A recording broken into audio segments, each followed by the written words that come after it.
As I told you on 9/11, I suddenly realized it was my task to make difficult books readable, which is what I've done on the back table. I sometimes describe myself as a man who reads big, thick, old books and writes modern, small books that anyone can understand.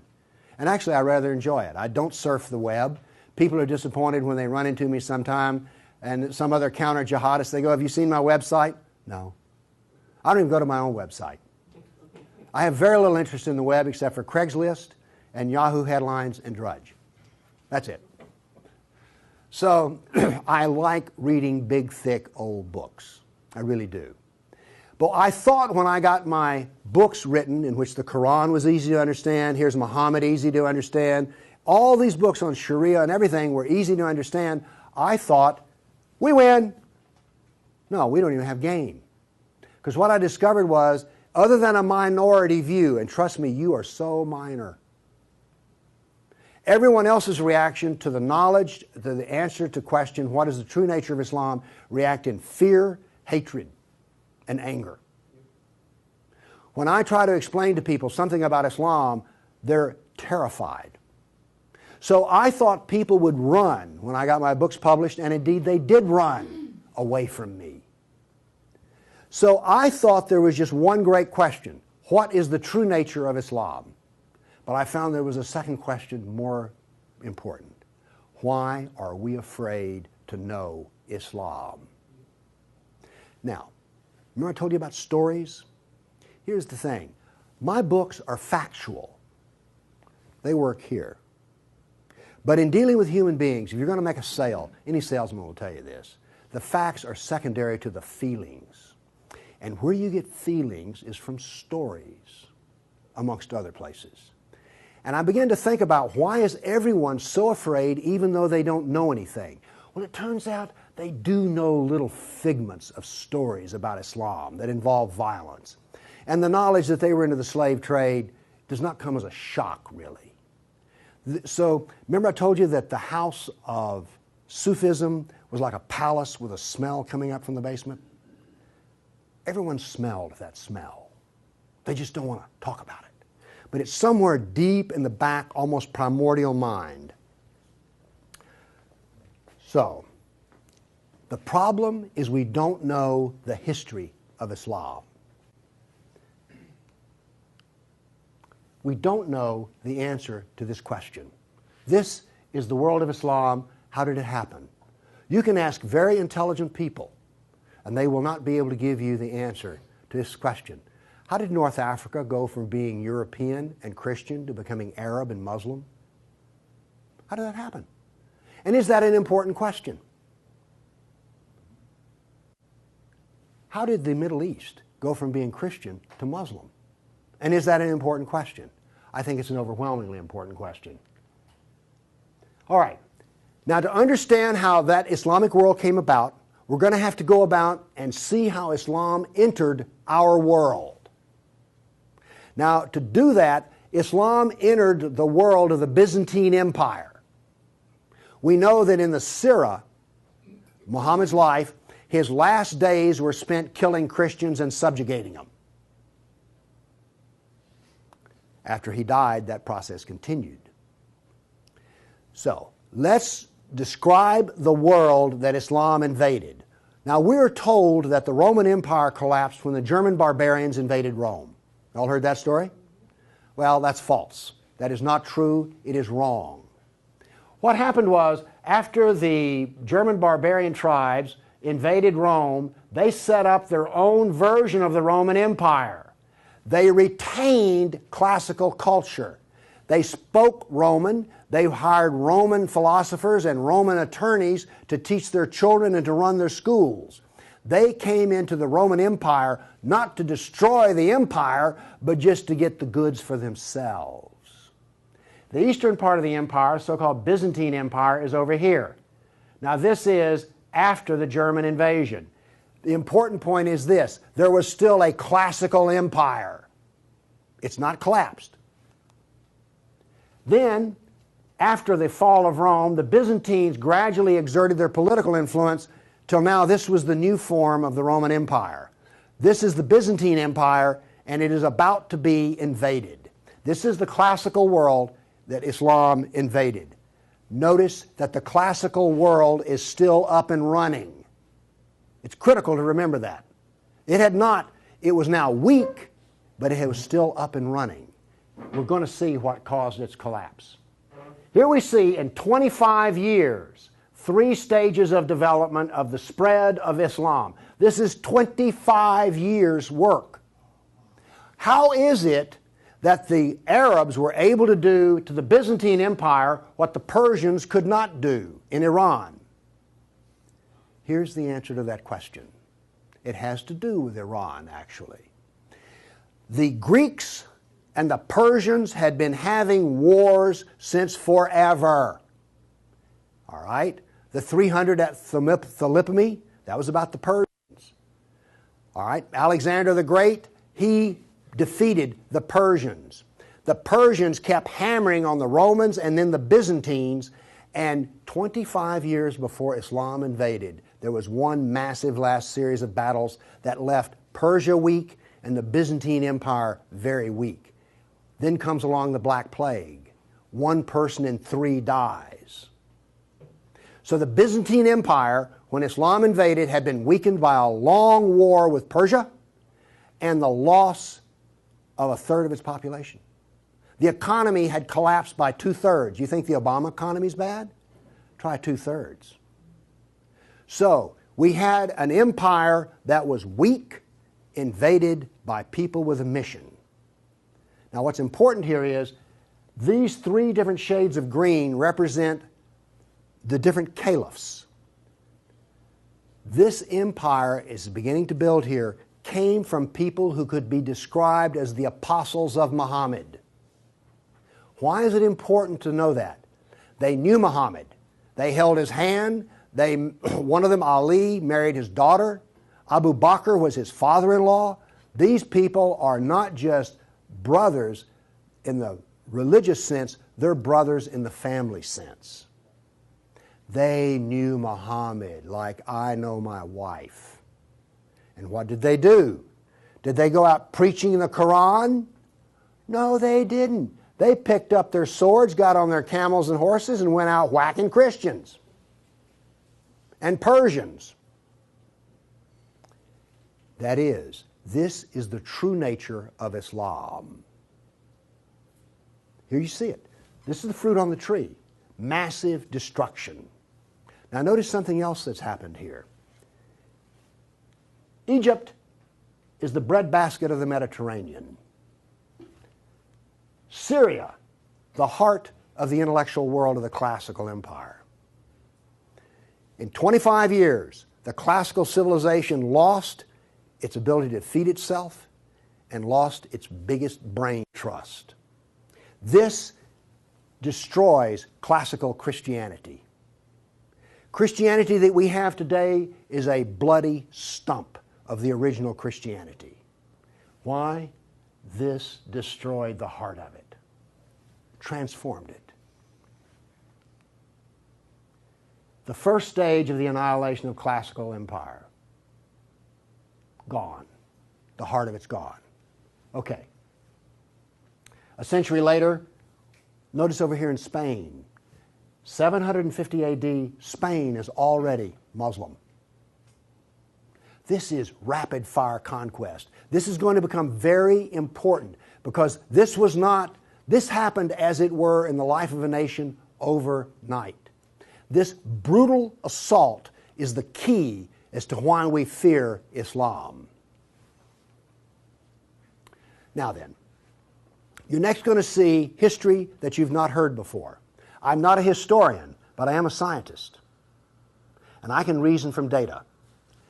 I knew, once I read the story of Muhammad, that I had been fed a pack of lies about what caused the Dark Ages. Roman barbarians didn't cause the Dark Ages. First off, why would these barbarians were Germans? These are the same people who made Germany. You're telling me they were too stupid to learn how to do Roman law and stuff? Of course not. They were very intelligent people. They didn't cause the collapse. But that's the classical theory. If you go to Vanderbilt, that's what they'll teach you. Here we go with the data. There has recently been a lot of classical ancient works that have been translated and put into a database format so they can be accessed. There's been massive archaeological research under the ocean and at the edge of the Mediterranean. From this archaeological research, we're able to track history and economies. All right? That figure I gave you about how the economy collapsed, that came from the study of sunken vessels. Because if you're not buying much, you know, if 1 in 10, let's say 1 in 10 ships is sunk, that figure's not that high, but whatever. If you see a lot of sunken ships, there was a lot of ships sailing around. When they go down, the economy goes down. So from this data, we know a lot. And this, in particular, the database of ancient documents, gives us 548 battles that Islam fought against the classical world. This is all new information. I've talked with people who consider themselves history buffs, and they go, well, let's see, battles of Islam against Europe. Let's see, we've got the invasion, we got Tours, we got the invasion of at Gibraltar, we've got Lepanto, Gates of Vienna, collapse of... Okay, that's 5. You talk to a historian, and those are the 5 battles they can scratch up. And I remind you, you can have all of these slides if you just send me an email for it. Okay, what does this new data show us? It shows us this. See the white spots? They're brand new battles. They're going to change to red. These are new. Every time, I want to show you this all over again, every tick is 20 years. The new battles for that 20-year period come up in white, then they fade to red to show you the history. So white's what's happening right now, red has happened. Let's see how these 548 battles act out over. We're going to watch, in 70 seconds, we're going to watch 1,200 years of conquest. Look how fast this is happening. Bam! Here comes... You didn't know France was hammered that hard, did you? You heard of Tours. Watch what's happening in Spain, in the islands. Now, many of these raids or battles, if they're at the coastline, are slave raids. The slaving that took place in here was extensive and went on and on. All of this work is also happening now then. We're now into the golden age of Baghdad. This is the punishment that's being handed out to Christians everywhere. In Spain, after one battle, there were knights' heads were cut off and they made a pile so high that a man on horseback couldn't see over them. All of the European civilization in North Africa is now gone. I have a question. Have you read the 13th tribe? No. Okay. Now, pretty soon, and by the way, there will be a period of time, and you can see the clock running up here, there will be a brief blip of 5 battles that occur in North Africa, the Barbary Pirate Wars. We're on there. Okay? Now then, Byzantium has fallen. Now then, Eastern Europe is being hammered. Notice that it is relentless. It doesn't stop. This is the history that you're never told about. This is the history that explains how all of this came about. Now then, they're getting slower because Islam is becoming weaker.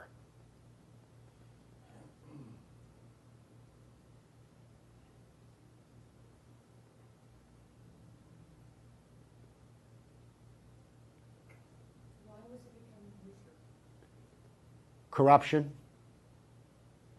All empires collapse from the inside ultimately. Okay. I say that what caused the collapse of classical civilization was not the invading German barbarian tribes. I say that classical civilization was destroyed by Islam. Now comes the question, why do we not want to know that? We're going to answer that question. All right, now I want to give you the headlines. With all those little dots, basically what I've showed you is just quantity. Okay? Relentless, but quantity. Now I'm going to give, we gave you 1,200 years of battles in like 70 seconds. Now we're going to go through in about 4 minutes. I'm going to give you the headlines from each century so you will know the emotional tone of what is happening. All right, 7th century. Muhammad sent Khalid out, the sword of Allah, to the Jazima tribe to offer Islam. They refused. He annihilated every one of them. At the Battle of Oasis in Iraq, for 2 days he spent out rounding up the losers, put them in a dry stream bed, and cut off heads until the stream ran with blood. He then took the captain of the Zoroastrian Persian tribe. His wife was there. He cut off the man's head, let the blood drain into the soil, and raped his wife in the bloody soil. That was one of the companions of Muhammad. This is the nature of jihad. Where did Khalid learn how to do that? From Muhammad. From Muhammad at the Battle of Khaybar. Umar conquered Jerusalem, and every Jew and every Christian became a dhimmi, which is a third-class semi-slave. You're now going to see, for the next few centuries, you're going to see Golden Age. We're told this myth of the Golden Age, how wonderful Islam is. So here's what's happening during the Golden Age. They started attacking Sind, which is the Hindus. 26,000 Hindus died. Armenian nobles were herded into a church after a debate, and the building burned down on top of them. At Ephesus, 7,000 Greeks are enslaved. We're still having the Golden Age. All new churches were ordered destroyed. At Amorium, there was massive enslavement of all the Christians. The Egyptian Christians revolt over the jizya, which is the dhimmi tax under the Sharia. Churches are burned, vineyards destroyed. 10th century was still in the Golden Age. In Thessalonica, 22,000 Christians enslaved. Christians massacred in Seville. In Egypt and Syria, 30,000 churches destroyed. You have your religion, I have mine. Still in the Golden Age, 6,000 Jews in Morocco killed, hundreds of Jews in Cordoba killed, 4,000 Jews in Granada killed, Georgia and Armenia invaded. In Hindustan, 15,000 killed, 500,000 enslaved. Golden Age, still upon us. In Yemen, the Jews are given the choice of convert or die. The Christians of Granada are deported to Morocco, and in India, cities are destroyed under the order convert or die. In one town, 20,000 Hindus became slaves. Still the Golden Age. 50,000 Hindu slaves decided to get freedom by converting to Islam. A new 20-year campaign created 400,000 new Muslims out of Hindus. Buddhist monks butchered, nuns raped. In Damascus and Safed, mass murder of Christians. Jews in Marrakesh massacred. Tabriz, forced conversion of Jews. Still, we're in the Golden Age. There are riots in Cairo. Churches are burned. Jews of Tabriz are forced to convert. Tamerlane, one of the most evil men who ever lived, massacred 90,000 Hindus in one day. 30,000 in another battle, massacred in cold blood. Another Muslim leader takes 180,000 Hindu slaves. Oops, we're out of the Golden Age. See if you notice any change in tenor.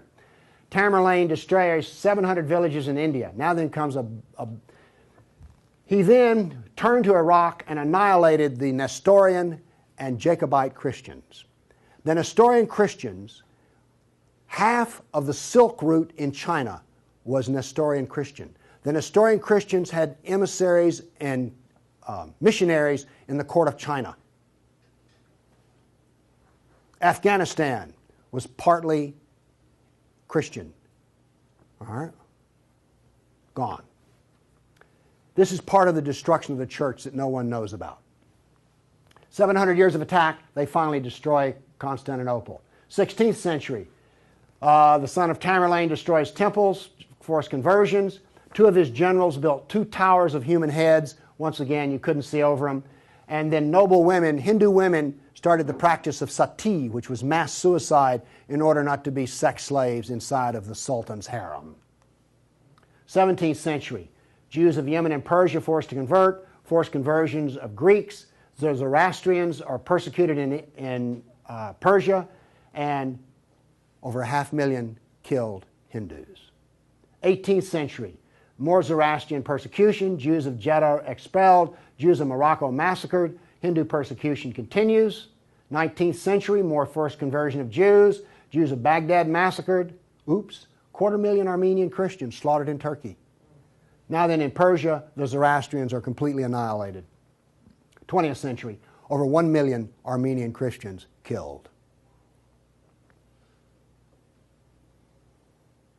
1 million. So you now not only know the number of battles, you now see the tenor of what's going on. You now know quality and quantity. Do you get the drift on how bad this was? Now then, the establishment doctrine is that we've already told you classical collapse had nothing to do with Islam, and indeed Islam was a source of good because the hillbilly Europeans lost their classical learning and the shrewd, smart Arab Muslims preserved all the knowledge in the Golden Age. This is what is taught in our schools. I maintain that it was annihilated by Islam. Okay, we've been talking about land here. I now want to talk about water because classical civilization was based upon the Mediterranean Sea. Egypt was part of the Mediterranean world. It was not part of the African world, okay? Because to go from Alexandria, Egypt to Nigeria was a lifetime. But you could get on a ship and be there in 10 days. Does this make sense? It was cheap transportation. You could haul a ton of grain from Egypt to Rome as much as it cost 75 miles by ox cart. This is important. I'm going to be driving back on the interstate after I finish talking here. I do not expect to be attacked or shot at on the way. I presume that the interstate is safe travel. It used to be that way under the Roman peace. That ended. The importance of naval work, as many as 500 boats could be in the harbor of Constantinople. The collapse of the freedom of sea. Let me show you something. Now we know this from history, the data. Rome used to communicate with France by boat. After Islam, they went overland through the Alps. Why did they do that? There was no longer freedom of the sea. Here's interesting. The Black Plague was a known problem in the Mediterranean. It used to take 4 months to get from here to Constantinople because there was sea trade back and forth. Well, that was eliminated. So now then, when there was an outbreak of the Black Plague, it went from harbor to harbor, all around here, and it took 4 years to get to here. Do you see the point I'm making? There was that little freedom of trade. As a merchant striking out to do business, you could wind up with your ship gone, your goods gone, and you're in chains, enslaved. By the way, this cuts down a lot on commerce. A brag. The Christians couldn't float a plank on the inland sea. What did this do? It isolated Europe and impoverished Europe. So, you know the business of the Barbary pirates? You know the business of the Somali pirates? Same. It is Sunnah. It is Sunnah, the way of Muhammad. There's a famous hadith which is repeated endlessly in which Muhammad awakes in a dream and he sees his jihadists sailing the inland sea. Islam always practices, where possible, economic warfare. Muhammad attacked caravans. What was attacked in New York? Ooh, Trade Center. This, economic warfare. I am an admirer of Islamic civilizational war methods. They're superior to everyone else's thinking in war. They use everything for war. Everything, including the womb. This was an economic jihad. There were three, you've heard of the Dark Ages? Well, there were 3 Dark Ages. One in Europe, one in Turkey, one in North Africa. You weren't told that, were you?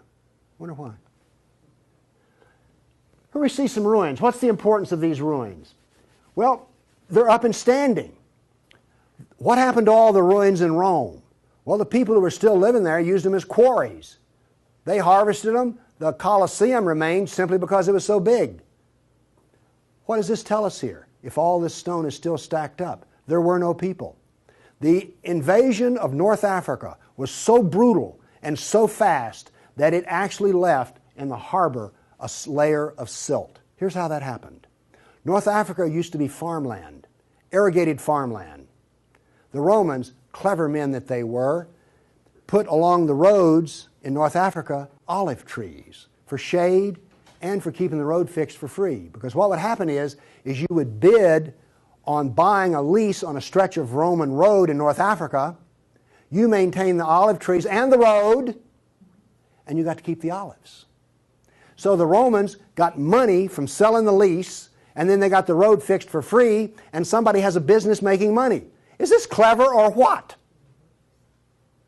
That all ended because the invading Arabs were not farmers, they were herdsmen.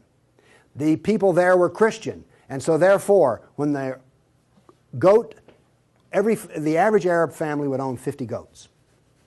They put their goats out into the fields of Christians, and the Christians as dhimmis had no right to protest. Between death and the erosion of the crops, there was this produced a layer of silt in the harbors.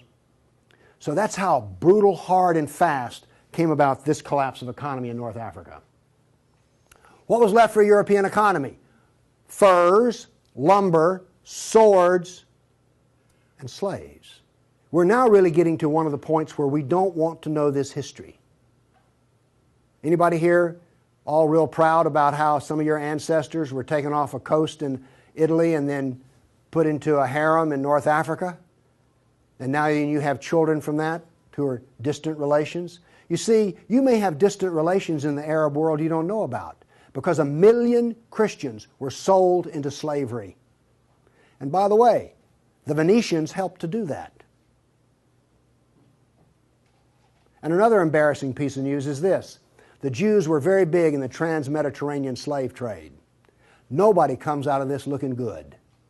No one looks good. Are you also beginning to see, like, I don't think I want to know any more about this history at all? Okay? Are you catching on here? All right.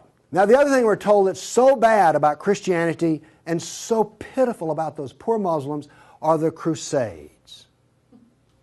Who's ever heard this? Well, the Crusades, oh, that's so embarrassing. Gosh, you know, we got out of Europe, we went over there and invaded the Arab lands, and then we killed them and hurt them, and like, oh, I've heard preachers wallow in pity about how drastically bad the Crusades were.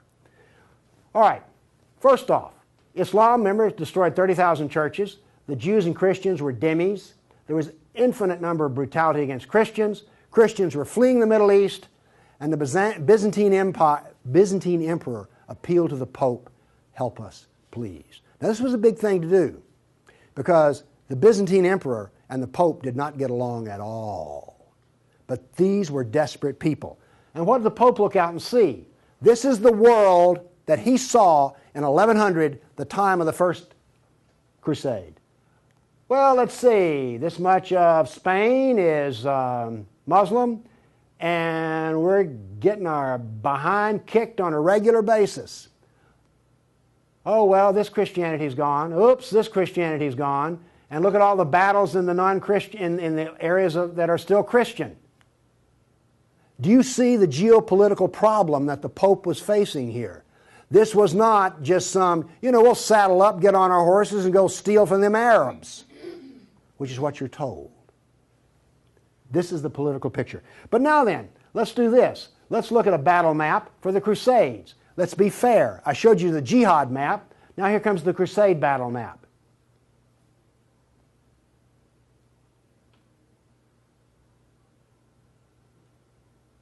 We're almost done. That's it. Now we're told that the Crusades are the moral equivalent of jihad. And therefore we need to be ashamed and whine and cry. All right. The Crusades were defensive, lasted 300 years, and the last one was over 800 years ago. All the jihad was offensive, lasted 1,400 years, and it's happening right now. In all probability, some Christian is being slaughtered in Nigeria today. Now, Is this moral equivalence?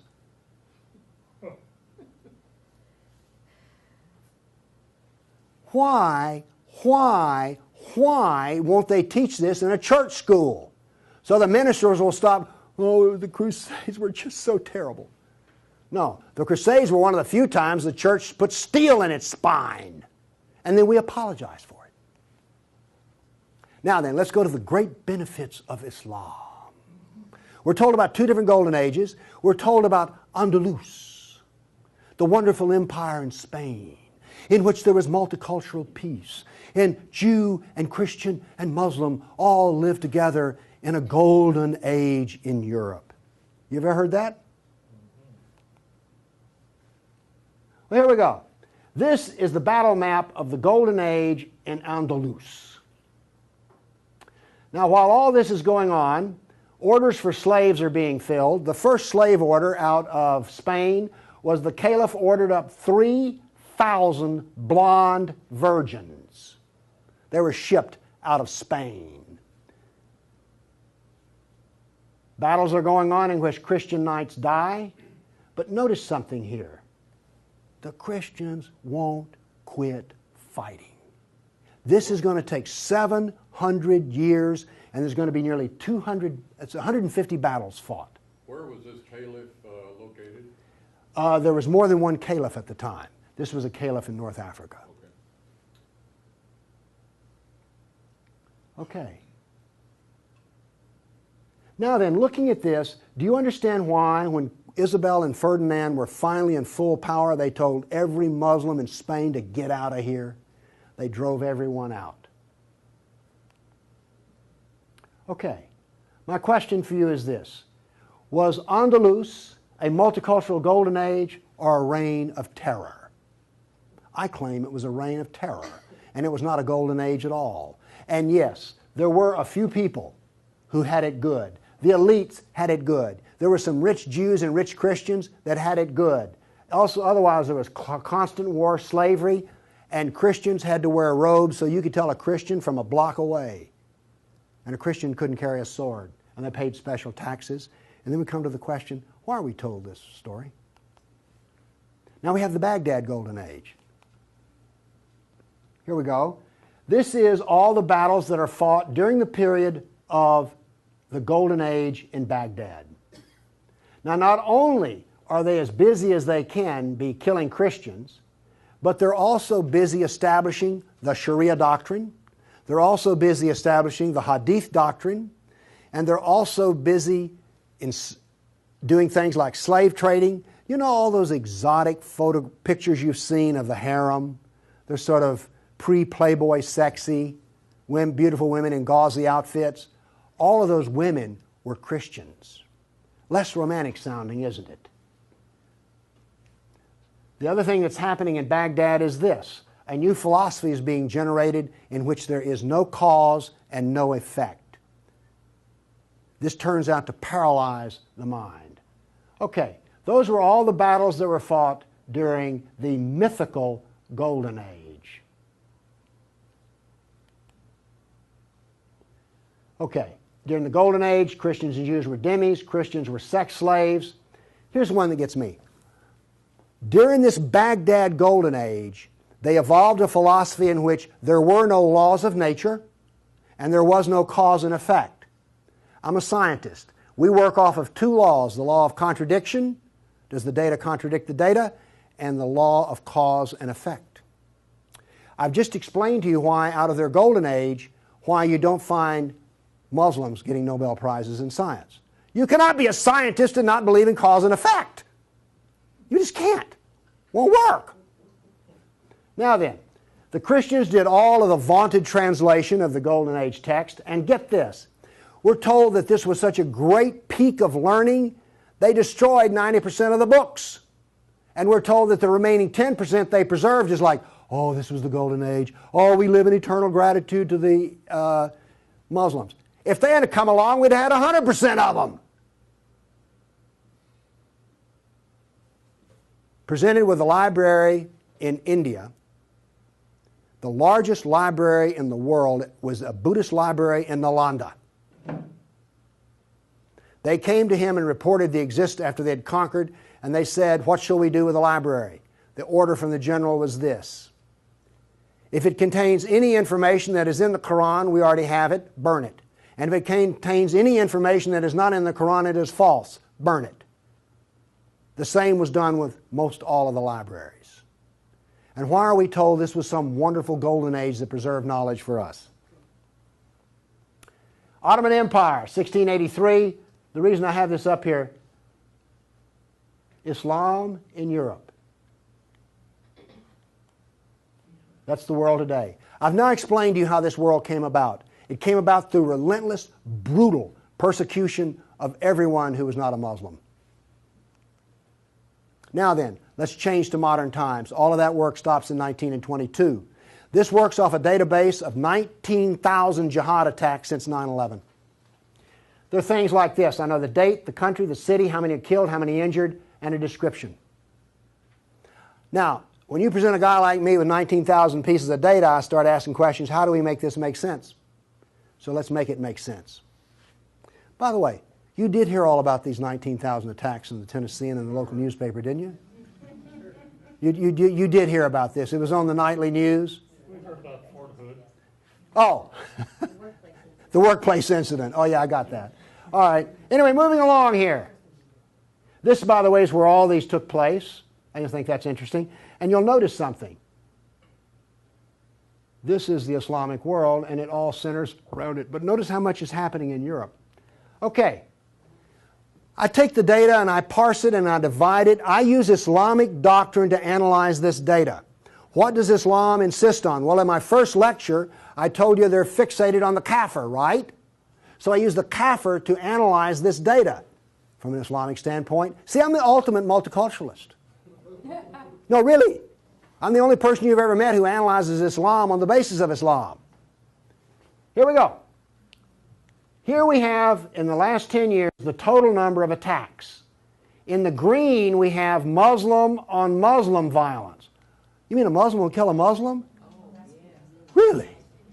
They're doing it in Syria as we speak, right? Remember Iran, Iraq? Okay. Then we have the only one I care about. I mean, my motto here is sell weapons and intelligence to the loser. I'm very serious. You think I'm joking. Okay, here's our story right here. Stays pretty level. That's interesting. By the way, there's hardly a day in which there's not a jihad attack. Modern jihad is relentless, just like classical. Oh, by the way, one of the things this curve proves right here, Islam is bad for Kafirs. Islam is bad for Muslims. Islam is bad for Muslim and non-Muslim. That's what this data shows us. You want to argue with that? Okay, modern jihad is relentless. But what did we see in the other battle map? It was relentless. There are two types of jihad, against the kafir and against Muslim. You see, every time they kill a Muslim, the reason in Syria they're killing other Muslims, they're not real Muslims. Okay? Now then, we've introduced, however, a new phenomena. The mom and pop non-state jihadi shop. Okay? All of those battles up to 1922 were out of the caliph. Okay? We now have non-state jihad. That is all that is different. Okay, jihad attacks per year. I just chose the top 4 nations. But this doesn't really give us what we want because Israel's teeny weeny and India's great big, so let's do this on per capita. Now then, Israel, I bet you were surprised about Thailand. You didn't know that Thailand was getting whacked on a regular basis, did you? And look, here's a Christian nation, the Philippines, ranks number 3. And then India was Hindu. Oops, wait a minute. Do you know what I just told you? Jihad is against the Jew, the Buddhist, the Christian, and the Hindu. This is the data. Now you go to these dialogues, these multicultural smoozes they have, where the preacher and the rabbi and the imam show up. The preacher and the rabbi show up to tie, the Muslim shows up to win. And then what does the Muslim tell them? Oh, the Christians and the Jews, they're people of the book. Oh, we're brothers in the religion of Abraham with the Christian and the Jew. You know, we're practically the same. We're brothers in Abraham. How's that stuff work out? Well, here's one of your people of the book. Here's another people of the book. Turns out they'll kill a Jew, a Buddhist, a Christian, or a Hindu just as fast as they will another. So much for being brothers in the religion of Abraham. The data does not support the theory. Therefore, the theory is wrong. There is no brotherhood of Abraham except in the minds of people who occupy pulpits. The jihad is against the Jew, the Buddhist, the Christian, the Hindu, and the secularists, by the way. The secularists are the worst of all. Well, maybe worse than the Hindu. It gets hard to know, you know, I mean, really. It's against all kafirs. That's who the jihad is against. The religion of peace. Here we go. 548 battles, 19,000 jihad attacks. In 12 decades, in 1,400 years that are jihad-free. Therefore, Islam is 91% violence and 9% peace. So George Bush was 9% right when he declared religion of peace. Constant violence is why? There's a doctrine. The doctrine of jihad is found in the Sirah, the Quran, and the Hadith. We've already been over this. They don't like kafirs. We have a whole doctrine of jihad within the text. Islam was only successful through jihad. Therefore, we have a doctrine which produces jihad, and it produces this effect of the collapse of civilizations. Here you go. Tears of jihad. 270 million dead over 1,400 years. Read them and weep. Read them and weep. The doctrine drives history. History shows the true nature of political Islam. Political Islam is the enemy of all Kafir nations. There's an intellectual history. In 1,400 years, I've read a lot of old documents. They never talk about the Muslim. They talk about the Arab, the Turk, the Moor, Al-Qaeda, Asian.